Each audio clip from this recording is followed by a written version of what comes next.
Good evening and welcome back to Empty Cloud Monastery. My name is Bhante Suddhāso, and this morning we'll be looking at another discourse of the Buddha from the Anguttara Nikaya, chapter 8, sutta number 81, Satisampajaññasutta. So we'll start with homage to the Buddha, and then I'll read through the discourse and give some explanations, and then I'll take questions at the end, so type in questions at any time. Namo tassa bhagavato arahato samma sambuddhassa. Namo tassa bhagavato arahato samma sambuddhassa. Namo tassa bhagavato arahato samma sambuddhassa. Buddhang dhammang sanghang namassami. So as mentioned, this is the Satisampajaññasutta from the Anguttara Nikaya, chapter 8, sutta number 81. So sati is the word we commonly translate as mindfulness, and sampajañña is a word that's a bit harder to directly translate into English. I'm reading here from Bhante Suddhāso's translation, where he translated sampajañña as situational awareness, which is not bad. So sampajañña, again, has the sense of awareness, but it's usually understood to mean a complete all-around awareness. So the prefix sang means complete or all around. And pajañña means knowing or comprehending. So sampajañña in the past has been translated as clear comprehension or contextual comprehension, or here situational awareness, again, gets the sense of it. So when the Buddha defines sampajañña in the suttas, he defines it in ways like clearly understanding. When you're walking, understanding that you're walking. When you're standing, understanding that you're standing.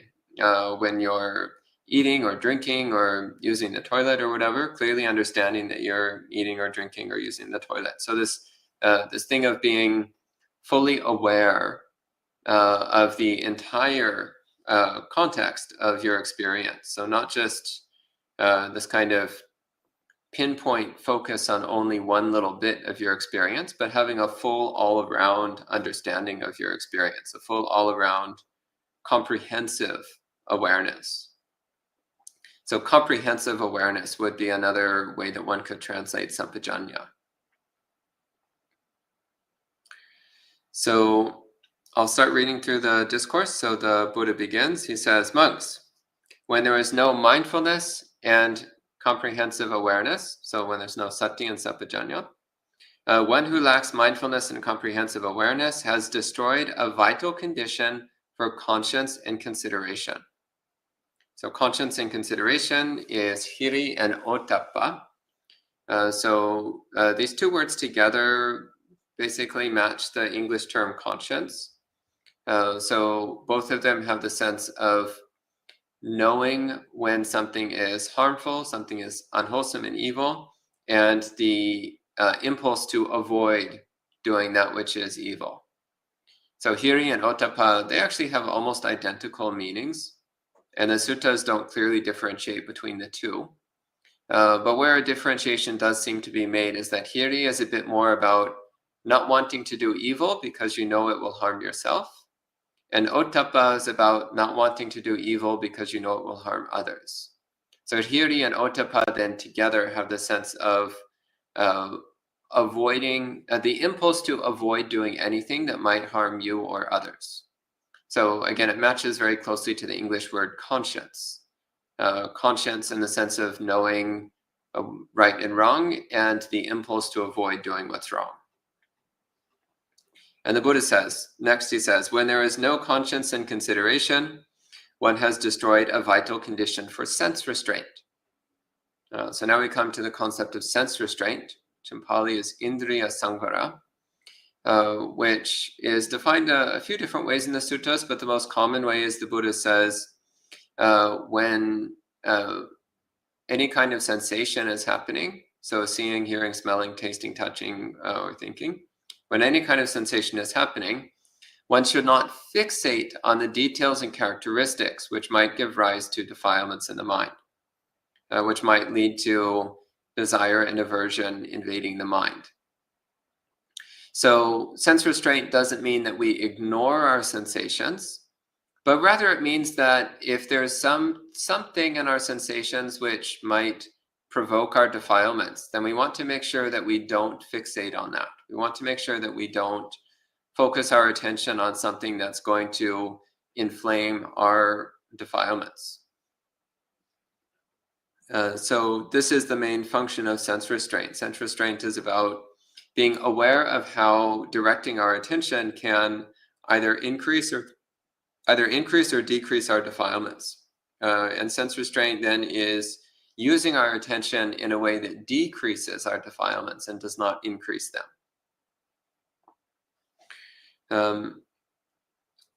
So an example of this is that if you are married or in a committed relationship with one person, and then somebody else comes in your field of view who you find very attractive, then sense restraint would mean don't stare at them. Because if you stare at them, that might increase your desire, which then will lead to your mind falling farther into unwholesome states of desire, obsession, attachment. And that could even lead to you engaging in immoral conduct, could lead to you breaking your fidelity with your partner. So sense restraint in that case would mean, well, if you know that person is going to be a source of lust in your mind, then don't stare at them. Don't direct your attention towards them. So directing your attention elsewhere. Or if somebody is in your field of view who really annoys you, you really dislike them, and you know that if you focus on them, then you're going to have more hatred and aversion, well, then once again, sense restraint would mean don't focus on that person.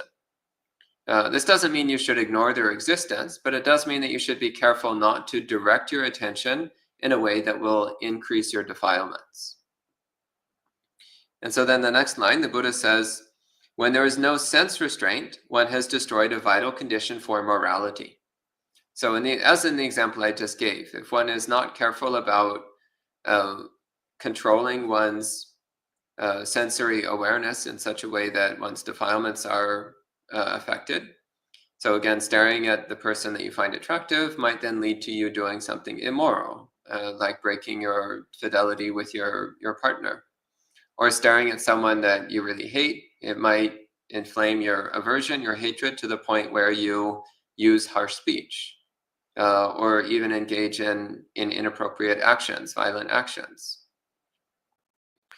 So again, being careful how we use our senses, because if we use our senses in a way that inflames our defilements, then we might start breaking the precepts. So the Buddha says, when there's no sense restraint, one has destroyed a vital condition for morality. Then the Buddha says, when there is no morality, one has destroyed a vital condition for right concentration, for samma samadhi. And this also is a theme that we see throughout the suttas, which is the necessity of good morality, good sila, as a basis for good meditation. So elsewhere, the Buddha lays out this sequence in a bit more detail, talking about how when one has good morality, then the mind is free from regret, has no regret, no remorse. And when the mind has no regrets and no remorse, when it's aware of its own morality, its own good conduct, then the mind becomes happy, becomes joyful. When the mind is happy and joyful, then it also becomes serene, becomes peaceful. And when the mind is happy, joyful, peaceful, serene, then it's much easier for it to enter samadhi. It's much easier for the mind to unify into this stabilized awareness that we call samadhi. So morality as a necessary condition for the development of good samadhi, so good meditative concentration. Then the Buddha says, when there is no samma samadhi, when there's no right concentration, one has destroyed a vital condition for true knowledge and vision. So true knowledge and vision here is yatha bhuta jnana dasana. So yatha means as it is, or accurately, or truthfully. Bhuta means become. So yatha bhuta means as it has become, or as it actually is. Jnana means knowing, and dasana means seeing. So jnana dasana together means knowing and seeing, which in the suttas is usually understood to mean the direct, wise understanding of something. So jnana dasana is actually often used as a synonym for full awakening. because with full awakening, we're finally knowing and seeing reality accurately, which is what yatha bhuta means. Yatha bhuta means accurately. So as it actually is, so yatha bhuta jnana dasana then means knowing and seeing reality accurately. So this then, once again, is synonymous with awakening. But in the early stages, when we're just starting to know and see reality a bit more clearly, the mind is not yet fully awakened, but that does create the conditions for us to progress towards full awakening, which is the sequence the Buddha next gives. He says, when there is no true knowledge and vision, so when there's not knowing and seeing accurately, then one has destroyed a vital condition for disillusionment and dispassion. That's nibbida and viraga. So again, when we know and see reality accurately, then naturally we become disillusioned, disenchanted. We're no longer caught in the illusion of conditional pleasure. When we know and see reality accurately, then we understand that the ordinary sources of pleasure are always temporary and unsatisfying, and therefore not worth pursuing. So we start to then lose our passion. We lose our passion for pursuing ordinary forms of pleasure, and instead our attention turns towards the highest happiness, which is the cultivation of mindfulness and equanimity, the relinquishment of self-identity, and the attainment of full awakening. So then the Buddha says, when there is no disillusionment and dispassion, one has destroyed a vital condition for the knowledge and vision of liberation. So here again, so vimutti jnana dasana, this is talking then about full awakening. The liberation of heart from all defilement and delusion, and jnana dasana again means knowing and seeing clearly and correctly the true nature of reality. So here the Buddha is drawing this direct connection between nibbida and viraga, so disenchantment and dispassion, and the attainment of full awakening. So disenchantment and dispassion are the immediate necessary precondition for attaining awakening, for attaining complete freedom from defilement and delusion. And the Buddha then says, suppose there was a tree that had no branches or foliage. Its shoots, bark, softwood, and heartwood would not grow to fullness. In the same way, when there is no mindfulness and comprehensive awareness, one has destroyed a vital condition for conscience and consideration, and then he goes through the same sequence again. So again, talking about, again, with this metaphor, just as how if you cut all the leaves and branches off of a tree, then the tree will not be able to grow anymore. In the same way, when we cut off our mindfulness and comprehensive awareness, when we cut off our conscience, when we cut off our sense restraint, our morality, and so on, then it's impossible for us to cultivate good meditation, and therefore impossible for us to cultivate disenchantment, disillusionment, dispassion, and therefore to attain awakening. But then the Buddha gives the positive side of this. He says, when there is mindfulness and comprehensive awareness, one has fulfilled the vital condition for conscience and consideration, which then fulfills a vital condition for sense restraint, for morality, for right concentration, for knowing and seeing accurately, for disenchantment and dispassion, and then for the knowledge and vision of liberation. And so the Buddha then repeats the metaphor. Suppose there was a tree that was complete with branches and foliage. Its shoots, bark, softwood, and heartwood would grow to fullness. In the same way, when there is mindfulness and comprehensive awareness, one has fulfilled a vital condition for conscience and consideration, for sense restraint, for morality, for right concentration, for true knowledge and vision, for disillusionment and dispassion, and for the knowledge and vision of liberation. So that's the end of the sutta. So a lovely, short and direct sutta on cultivating mindfulness and comprehensive awareness through sense restraint, morality, samadhi, and ultimately leading to dispassion and full liberation. So we'll respect the sutta with 3 sadhus, and then I'll see if there's any questions. Sadhu, sadhu, Sadhu. Okay, and hello to the people checking in online. Hello to Maria, Manal, Jayanta, Sud, Molika, and everyone else who's watching. And there's a question here from Sud.